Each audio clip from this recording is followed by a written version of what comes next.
CFR, we're Derek and Bridget. Wednesdays, it's Money Mindset, helping you to see money as a tool, not just a goal, with our friends at LockShield Partners. All right, Clark, we hope that at this time of the year, we're halfway through it, we've done some savings, and there's a good rate on our savings. If not, eek, right? Eek indeed. Yeah. So let's talk about that when we're kind of doing our mid-year financial check-in. One good thing is to review what your savings rate has been for the year. And just put very simply, savings rate is how much of my income have I saved for the year.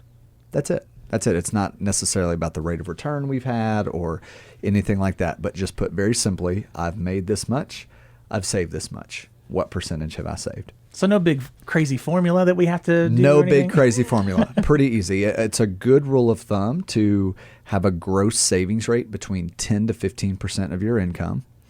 And that can comprise a few different buckets. One thing that we need to make sure that we have established is our emergency fund. That would be your starting spot. You want to make sure that you have money going into that if that's not yet established. And that's about 3 to 6 months worth of your typical household expenses if you're just starting out.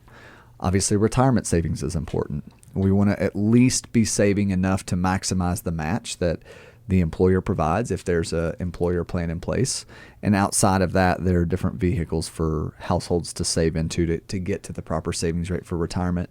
And then there are the other stuff that we just have to save for. We just had to replace a vehicle at our house. So saving for a down payment, or maybe it's a home repair or a renovation or whatever the case may be. Those things that pop up that you don't necessarily plan for, they just happen whenever they happen. They just happen. All right. For more on our topic this week, visit ChristianFamilyRadio.com or LockShieldPartners.com.